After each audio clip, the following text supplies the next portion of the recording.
Bonjour et bienvenue. Aujourd'hui, on se penche sur une question classique pour qui s'intéresse à l'investissement. J'ai une somme d'argent, est-ce que je la place d'un coup ou alors est-ce que je l'étale mois après mois, par exemple? Oui, la fameuse stratégie des placements programmés, le DCA comme disent les anglo-saxons. C'est vrai que c'est très populaire. Très populaire et l'idée derrière, c'est séduisant, hein. On lisse les points d'entrée, on achète un peu quand c'est haut, un peu quand c'est bas et donc on réduit le risque. C'est ça l'idée reçue en tout cas. Exactement. Il y a même des écrits assez anciens, Lucille Tomlinson, en 1947 je crois, qui présentait ça comme une formule presque magique. Presque magique, voilà. Alors pour démêler le vrai du faux, on va plonger dans une série d'analyses très détaillées, publiées sur europix.fr. Oui, des analyses qui comparent justement cet investissement unique, le lump sum, avec des placements programmés à différentes fréquences, mensuelles, trimestrielles. Semestriel, annuel. Et tout ça sur l'indice CAC 40 GR. Important, le GR, hein, gross return, dividende réinvesti, pour voir l'effet long terme. Absolument. Et la base de données est solide. D'abord sur 5 ans, avec des données quotidiennes de 1988 à 2025. Ça fait beaucoup de périodes de 5 ans analysées. Oui, des centaines. Et ensuite, l'analyse a été étendue beaucoup plus loin. 10, 15, 20, 25 et même 30 ans. Grâce à un indice CAC 40 GR reconstitué, avec des données hebdo qui remontent, tenez-vous bien, jusqu'à 1962. 1962. Donc là, on a plus de 60 ans d'historique boursier qui ont été passés à la moulinette. C'est ça, une profondeur assez rare. Notre mission aujourd'hui, c'est de décortiquer tout ça. Regarder les chiffres, bien sûr, le rendement, la volatilité. Et là, attention, il y a des surprises. Et puis surtout, ce qui compte à la fin, le montant final accumulé. Oui, l'argent qu'on a vraiment sur le compte. Exactement. Alors, préparez-vous, parce que certaines conclusions risquent de bousculer un peu les idées reçues. On y va? Allons-y. Bon, alors commençons par les résultats sur 5 ans. Presque 400 périodes différentes étudiées entre 88 et 2025. Premier constat, le rendement annualisé moyen. Oui. Eh bien, petit avantage pour les placements programmés. On est autour de 8,3% par an en moyenne pour eux, Mhm. contre environ 7,9% pour l'investissement unique. Bon, c'est pas une différence énorme, mais elle est là. Elle est là, c'est exact. Mais c'est justement là que ça commence à devenir intéressant et que la première idée reçue prend un coup. On pense spontanément, placement programmé égale moins de risques, moins de secousses. Oui, on lisse, quoi. On lisse les points d'entrée, oui. Mais l'analyse montre que la volatilité moyenne, donc mesurée par l'égard type des rendements annuels, eh bien, elle est en fait plus élevée pour les placements programmés que pour le placement unique sur 5 ans. Attendez, plus élevé, ça c'est vraiment l'inverse de ce qu'on imagine. On étale pour moins subir les hauts et les bas, et la mesure statistique de ces hauts et bas, elle est plus forte. C'est exactement ce que montrent les données moyennes sur ces périodes de 5 ans.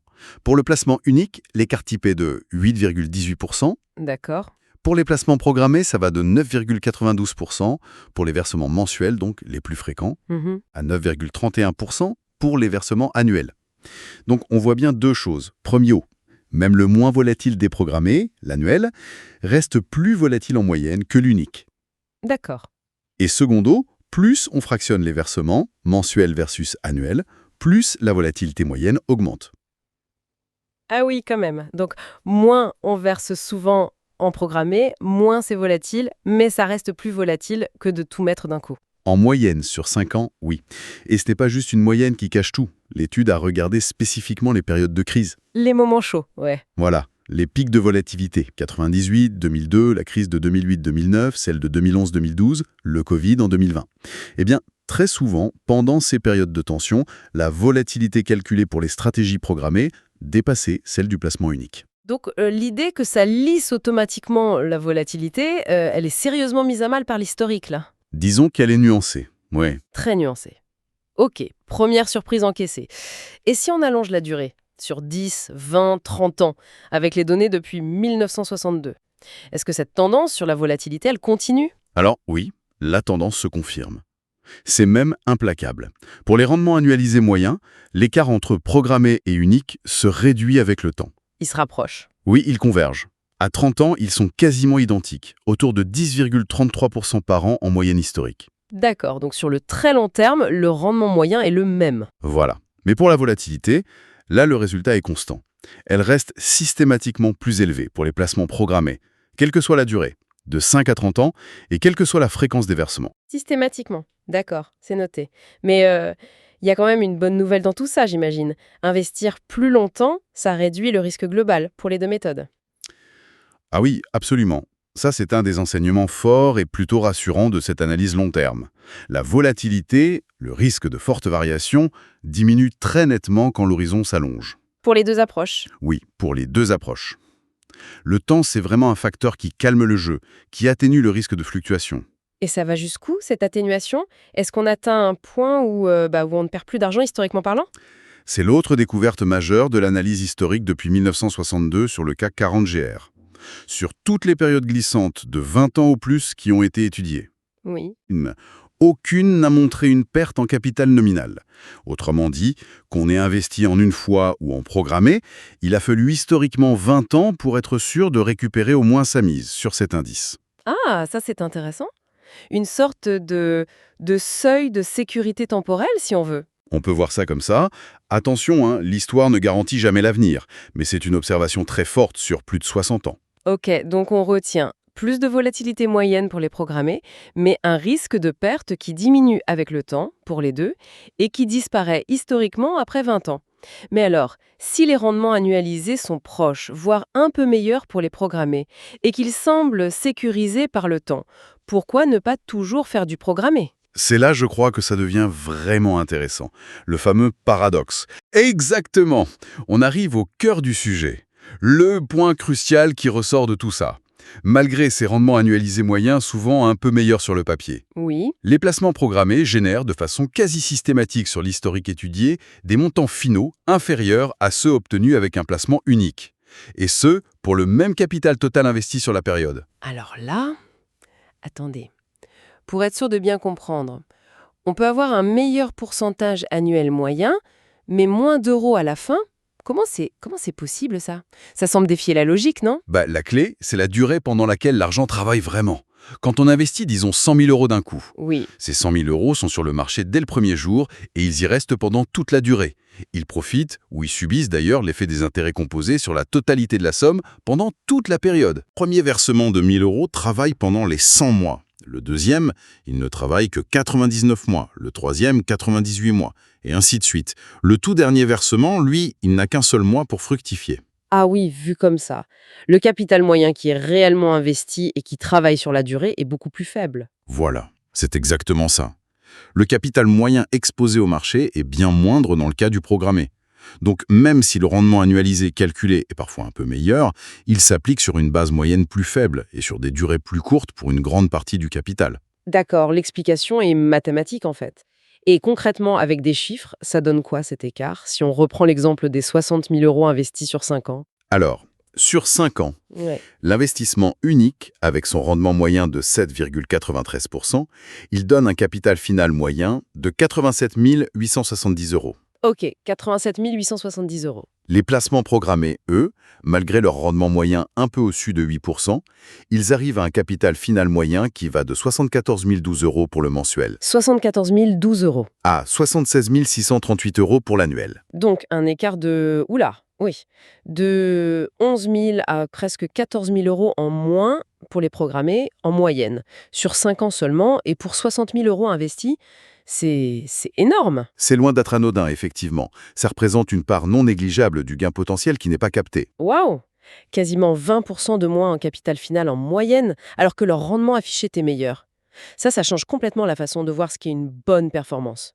Et cette différence de montant final, elle évolue comment sur le plus long terme? Elle se réduit, elle s'aggrave? L'analyse des montants de sortie sur 5 à 30 ans, toujours pour un même effort d'investissement total, ajusté à la durée bien sûr, permet de voir ça très bien. Et là, on ne regarde plus seulement la moyenne, mais toute la distribution des résultats. C'est-à-dire? Du pire scénario historique, le minimum obtenu, au meilleur scénario, le maximum, en passant par le cœur des résultats, ce qu'on appelle les quartiles, Q1 et Q3, qui encadrent 50% des cas. Et là, on voit des choses fascinantes. Ah, racontez.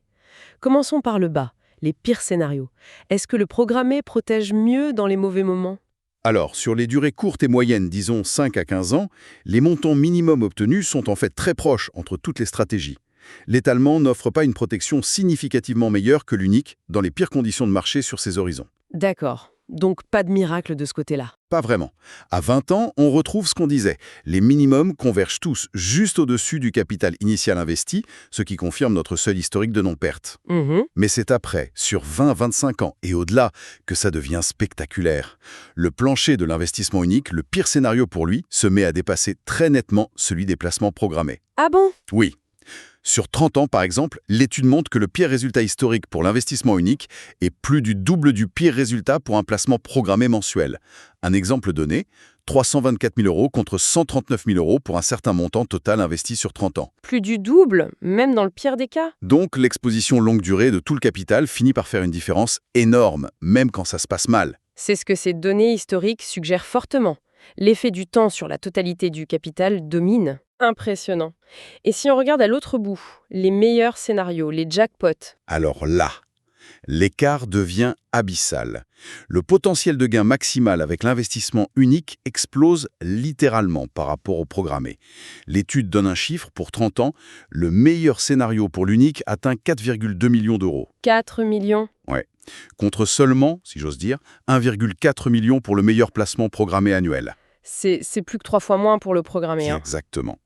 C'est l'effet boule de neige des intérêts composés qui tournent à plein régime sur 100% du capital dès le départ, dans le cas de l'unique. Vertigineux. Et entre ces extrêmes, pour la majorité des cas, les résultats médians? Alors, pour les 50% de résultats centraux, entre Q1 et Q3, on observe que les placements programmés donnent une fourchette de résultats qui est généralement plus resserrée, mais plus basse. Moins d'écart, mais globalement, moins d'argent. C'est ça. Tandis que l'investissement unique offre une fourchette plus large, mais décalée vers le haut, surtout à long terme. Et on note aussi une petite chose. Au sein des programmés, les versements moins fréquents, comme l'annuel, tendent à donner des montants finaux légèrement meilleurs que les mensuels, surtout sur le long terme. D'accord, donc si je résume ce paradoxe fondamental, rendement annualisé moyen un peu meilleur pour les programmés, mais volatilité moyenne plus forte et surtout capital final quasi systématiquement inférieur. Et cet écart de capital final, il se creuse avec le temps, que ce soit dans les pires ou les meilleurs scénarios. La conclusion semble implacable. Pour chercher à maximiser sa richesse finale, si on a la somme, il vaut mieux investir d'un coup. C'est ça ? Sur la base de ces 60 ans d'histoire du CAC 40 GR et en se concentrant sur le montant final, oui, la conclusion penche très fortement vers l'investissement unique. Mais est-ce que c'est si simple? On a vu que les moyennes cachent des choses. Est-ce qu'il n'y a pas des contextes spécifiques où le programmé tire vraiment son épingle du jeu? Ah, vous avez raison de pointer ça. Les moyennes, c'est une chose, mais le chemin parcouru, le contexte, c'en est une autre. Et l'analyse a justement regardé quelques périodes de 5 ans très spécifiques, très parlantes. Alors, voyons ça. Prenons 1995-2000. La bulle Internet. Un marché qui monte. La folie. Voilà. Les rendements annualisés sont excellents pour tout le monde, autour de 30-35%. Énorme. Mais le montant final pour 60 000 € investis, l'unique arrive à 233 000 €. Pas mal. Le meilleur des programmés, l'annuel, plafonne à 159 000 €. Ah oui, l'écart est énorme là aussi. L'unique a profité à fond de la hausse du début. Exactement. Deuxième cas, 1998-2003. Fin de la bulle, puis le crash. Là, on s'attend à ce que le programmé soit meilleur, non? Puisqu'il achète pendant la baisse. Eh bien, surprise. C'est l'investissement unique qui s'en sort le mieux, ou plutôt le moins mal. Il limite la perte annualisée à moins 5,7%. Alors que les programmés? Il plonge beaucoup plus, entre moins 15% et moins 18% annualisés. Et pourquoi? Parce que l'unique, investi début 98, a quand même capté une partie de la hausse finale avant le sommet. Ça a amorti la chute. Les programmés, eux, ont acheté pendant la fin de la hausse, au sommet et pendant toute la descente. Résultat, capital final moins mauvais pour l'unique. Incroyable. Donc même dans un crash, l'unique peut s'en sortir mieux selon le point d'entrée. Dans ce cas précis, oui. Troisième exemple, 2008-2013, la crise financière, le plongeant, puis une reprise plus laborieuse. Là, le programmé doit gagner, non? On achète au plus bas. Et là, oui, la situation s'inverse complètement. L'investissement unique, fait juste avant le gadin de 2008, termine avec un rendement quasi nul sur 5 ans, moins 0,4%. Aïe! Par contre, les placements programmés sont clairement gagnants, plus 7% à plus 9% de rendement annualisé. Ils ont acheté à bon prix pendant la crise et ont profité de la reprise. Et le capital final est aussi supérieur pour les programmés cette fois-ci. D'accord. Donc là, on voit bien le contexte est absolument crucial sur des périodes plus courtes comme 5 ans. Si on a la malchance d'investir tout juste avant un crash, le programmé peut vraiment limiter les dégâts, voire être gagnant. Oui, Si on a la chance d'investir avant une longue et forte hausse, l'unique est imbattable. Et si le marché fait un gros V inversé, comme la bulle puis le crash, ça dépend vraiment du timing de l'unique. c'est exactement ça. Le timing d'entrée reste déterminant pour l'investissement unique sur des horizons plus courts, tandis que la forme de la trajectoire du marché, hausse, baisse, puis reprise, yo-yo, influence beaucoup le résultat des programmés. Il n'y a pas de stratégie qui gagne à tous les coups dans tous les contextes. Alors comment on synthétise tout ça? Si on fait le bilan, placement unique, moins volatile en moyenne sur le long terme, maximise le potentiel de richesse finale, à condition d'éviter un très mauvais point d'entrée et que le marché monte globalement. Il bénéficie à plein de l'exposition longue durée. C'est un bon résumé. Placement programmé, plus volatile en moyenne, rendement annualisé moyen, un peu meilleur, mais ça ne se traduit pas en plus d'argent à la fin, montant final inférieur. Mais ils peuvent être plus résilients dans certains scénarios de crise avec reprise et ils ont cet avantage psychologique de lisser l'entrée, d'éviter le regret d'avoir tout mis au mauvais moment. C'est ça. Mais alors, si on voit que pour maximiser le capital final à partir d'une somme existante, l'unique est généralement meilleur, quelle est la vraie valeur des placements programmés? Pourquoi est-ce que ça reste une stratégie pertinente? Oui, bonne question, si ce n'est pas pour la performance finale pure. C'est là qu'il faut peut-être changer un peu de regard, comme le suggère aussi l'analyse. Si le placement programmé n'est pas l'outil optimal pour faire fructifier au maximum une somme d'argent qu'on a déjà, il est absolument excellent pour autre chose, pour construire un patrimoine, petit à petit notamment, à partir de revenus réguliers. Ah, la constitution de patrimoine. Exactement. Sa première force, c'est l'accessibilité et la discipline. Ça permet de commencer à investir avec des petites sommes, 50 euros, 100 euros par mois, et de le faire régulièrement, presque sans y penser. C'est un outil formidable pour prendre l'habitude d'investir et de construire sur la durée. Mettre le pied à l'étrier, comme on dit. Voilà.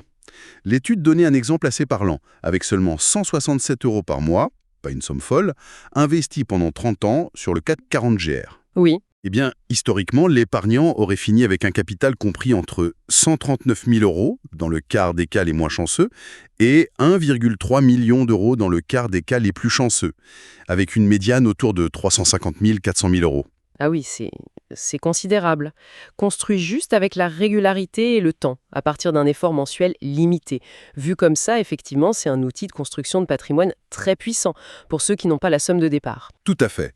Sa deuxième force découle de ce qu'on a vu sur le long terme, cette espèce de sécurisation par le temps. Le fameux seuil des 20 ans sans perte historique. Même si ce n'est pas une garantie, ça rend le placement programmé très pertinent pour des objectifs lointains. Préparer sa retraite, financer des études, transmettre. Ça apporte une forme de sérénité. On sait qu'en tenant bon sur la durée, le risque de perdre sa mise s'est historiquement évaporé. c'est un argument psychologique fort, c'est sûr. Et enfin, c'est un outil de démocratisation. Il permet à beaucoup de gens de participer à la croissance économique via les marchés, sans avoir besoin d'un gros capital ou de se croire expert en timing. La régularité, la persévérance, c'est ça la clé du succès avec cette méthode. Même miracle qu'on imagine parfois, surtout sur la volatilité ou la performance finale si on a déjà la somme. Mais c'est un outil extrêmement valable, voire idéal, pour qui veut construire un patrimoine sur la durée, avec discipline, ou pour ceux qui sont paralysés par la peur d'investir au mauvais moment. Voilà, il faut choisir l'outil adapté à sa situation et à ses objectifs. L'important, c'est de comprendre comment chaque outil fonctionne avec ses forces et ses limites. C'est ça. Alors pour résumer notre exploration d'aujourd'hui basée sur ces analyses fouillées du CAC 40 GR, 1. Faire très attention à la différence entre le taux de rendement annuel et le montant final réel. Crucial. 2. Oubliez le mythe, les placements programmés sont en moyenne historique plus volatiles que l'investissement unique. Contre-intuitif, mais démontré. Et 3. Reconnaître l'importance capitale de la durée pendant laquelle l'argent travaille réellement. Le temps d'exposition du capital, c'est le nerf de la guerre pour le montant final. Absolument. Et ça me laisse peut-être avec une petite réflexion pour conclure. Si l'histoire montre qu'à partir de 20 ans, les deux méthodes ont historiquement évité les pertes sur cet indice, et si l'investissement unique maximise le capital final potentiel grâce à son exposition totale et immédiate, est-ce que la peur du mauvais timing pour un investissement unique qui vise le très long terme n'est pas finalement un frein psychologique un peu surévalué ? Bonne question. On se focalise peut-être trop sur le risque court terme pour une décision long terme. C'est une piste. Et inversement, si la grande force du placement programmé, c'est cette discipline et cette construction progressive, est-ce qu'on ne pourrait pas imaginer des stratégies hybrides? Garder la régularité, qui est vertueuse, mais y ajouter peut-être des ajustements ponctuels, réfléchis, pas du market timing frénétique, hein, mais des adaptations pour essayer de mieux naviguer les cycles, sans perdre les bénéfices de la régularité. Une sorte de DCA intelligent, mais sans tomber dans le piège de croire qu'on peut prédire le marché. Vaste sujet. Effectivement, ça mériterait sans doute une autre exploration approfondie. Une idée pour une prochaine fois, peut-être. Merci beaucoup pour cet éclairage très riche. Merci à vous.